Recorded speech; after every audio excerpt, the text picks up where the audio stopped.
Hi, നമ്മളിന്ന് സംസാരിക്കാൻ പോകുന്നത് ഇമോഷണൽ ഇൻ്റലിജൻസിനെ കുറിച്ചിട്ടാണ്. എന്താണ് ഇമോഷണൽ ഇൻ്റലിജൻസ്?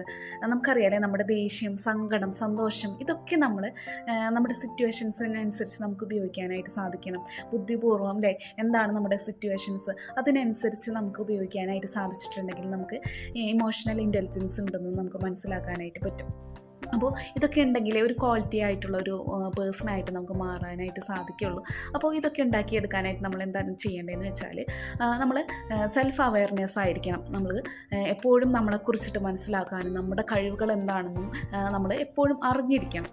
അതുപോലെ സെൽഫ് റെഗുലേഷൻസ് അല്ലേ, എന്ത് കാര്യങ്ങൾക്കായാലും അല്ലേ നമ്മളെ നിയന്ത്രിക്കാനും കൺട്രോൾ ചെയ്യാനും നമുക്ക് സാധിക്കണം എന്നുള്ളതാണ്. അതുപോലെ സെൽഫ് മോട്ടിവേഷൻ, നമുക്കറിയാം അല്ലേ, മോട്ടിവേഷൻ എന്ന് പറയുന്നത് മറ്റുള്ളവരിൽ നിന്ന് മാത്രമല്ല നമ്മൾ കേൾക്കേണ്ടത്, നമ്മളെ തന്നെ മോട്ടിവേറ്റ് ചെയ്യാനായിട്ട് നമുക്ക് സാധിക്കണം. എന്തെങ്കിലും പ്രശ്നത്തിൽ നിങ്ങൾ പെട്ടിരിക്കുകയാണെങ്കിൽ അതിൽ നിന്നും നമ്മളെ കൂളാക്കാനായിട്ടില്ലേ നമുക്ക് തന്നെ സാധിക്കണം എന്നുള്ളതാണ്.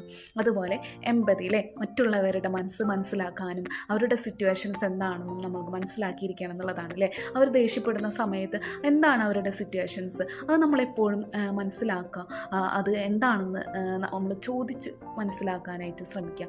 അതുപോലെ തന്നെ മറ്റുള്ളവരെ ഇൻഫ്ലുവൻസ് ചെയ്യാനും അതുപോലെ നമ്മുടെ ബന്ധങ്ങളെ അത് ക്രിയേറ്റ് ചെയ്യാനായിട്ട് നമുക്ക് സാധിക്കണം. അത് ബന്ധങ്ങൾ ഉണ്ടാക്കിയാൽ മാത്രം പോരെ അല്ലേ, അത് നമുക്ക് നിലനിർത്താനും നമുക്ക് സാധിക്കണം എന്നുള്ളതാണ്. അങ്ങനെയൊക്കെ നമുക്ക് ചെയ്യാനായിട്ട് സാധിച്ചിട്ടുണ്ടെങ്കിൽ അല്ലേ, നമ്മളെക്കുറിച്ചിട്ട് മനസ്സിലാക്കാനും മറ്റുള്ളവരുടെ സിറ്റുവേഷൻസ് മനസ്സിലാക്കാനും നമ്മളെ കൺട്രോൾ ചെയ്യാനും നമ്മളെ തന്നെ മോട്ടിവേറ്റ് ചെയ്യാനും ഒക്കെ നമുക്ക് സാധിച്ചിട്ടുണ്ടെങ്കിൽ തീർച്ചയായിട്ടും നമ്മൾ നല്ലൊരു ഇമോഷണൽ ഇൻ്റലിജൻസ് ഉള്ള ആളാണെന്ന് നമുക്ക് മനസ്സിലാക്കാം. നല്ല ക്വാളിറ്റി ഉള്ള ഒരു പേഴ്സണായിട്ട് നമുക്ക് മാറാനായിട്ട് പറ്റും. Thank you.